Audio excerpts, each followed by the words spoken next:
தூத்துக்குடியில் மீன்வளத்துறை இணை இயக்குனர் அலுவலக வளாகத்தில் புதிதாக கட்டப்பட்டுள்ள பயிற்சி மையத்துடன் கூடிய ஒருங்கிணைந்த அலுவலக கட்டிடத்தினை தமிழக முதல்வர் மு.க.ஸ்டாலின் காணொலி வாயிலாக திறந்து வைத்தார். இதனைத் தொடர்ந்து தூத்துக்குடியில் நடைபெற்ற நிகழ்ச்சியில் அமைச்சர் கீதா ஜீவன் கலந்து கொண்டு குத்து விளக்கு ஏற்றி அலுவலக கட்டிடத்தை பார்வையிட்டார்.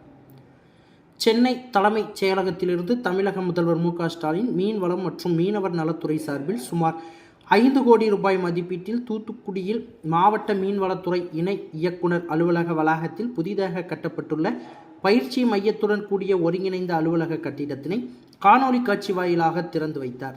இதனைத் தொடர்ந்து தூத்துக்குடியில் நடைபெற்ற நிகழ்ச்சியில் சமூக நலன் மற்றும் மகளிர் உரிமைத்துறை அமைச்சர் கீதா ஜீவன் கலந்து கொண்டு குத்து விளக்கு ஏற்றி அலுவலக வளாகத்தை பார்வையிட்டார். தொடர்ந்து அங்கு வரக்கூடிய அலுவலகம் குறித்து கேட்டறிந்தார். இதனைத் தொடர்ந்து திரேஸ்புரம் கடற்கரை பகுதியில் புதிதாக சுமார் 21 கோடி ரூபாய் மதிப்பீட்டில் படகு கட்டும் தளம் மற்றும் மீன் இறங்கு தளம் அமைக்கப்பட்டுள்ளது. இதன் செயல்பாட்டையும் தமிழக முதல்வர் மு.க.ஸ்டாலின் காணொலி வாயிலாக திறந்து வைத்தார். இந்த மீன்பிடி தளத்தையும் அமைச்சர் கீதா ஜீவன் பார்வையிட்டார். இந்த நிகழ்ச்சியில் மாவட்ட வருவாய் அலுவலர் ரவிச்சந்திரன், மீன்வளத்துறை உதவி இயக்குனர் விஜயராகவன், மீன்பிடி துறைமுக திட்ட செயற்பொறியாளர் கணபதி ரமேஷ், மாநகர செயலாளர் ஆனந்தசேகரன், பணிக்குழு தலைவர் கீதா முருகேசன், துணை மேயர் ஜெனிட்டா, மண்டல தலைவர்கள் வழக்கறிஞர் பாலகுருசாமி, கலைச்செல்வி திலகராஜ், நிர்மல்ராஜ், மாவட்ட துணை செயலாளர் ஆறுமுகம், திமுக மாவட்ட பிரதிநிதி தர்மல் சக்திவேல், முன்னாள் மேயர் கஸ்தூரி தங்கம், மருத்துவ அணி தலைவர் அருண்குமார், திமுக இளைஞர் அணி அமைப்பாளர் அருண், சூர்யா, திமுக வட்ட செயலாளர்கள் கதிரேசன், வழக்கறிஞர் சதீஷ்குமார், கங்கா ராஜேஷ், மாமன்ற உறுப்பினர்கள் ராமகிருஷ்ணன், மெடில்டா, டேனியல், ஜெய்சீலி, பவானி, ஜெயா செல்வகுமார், சரண்யா உள்ளிட்ட ஏராளமானோர் கலந்து கொண்டனர்.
கொஞ்சம் சார் வருது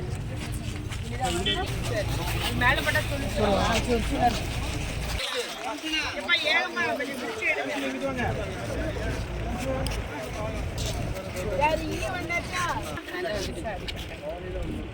பவானி எங்க பின்னாடி கிடக்கும்.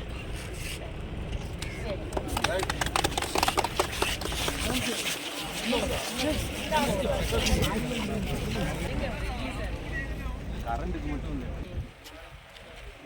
சரி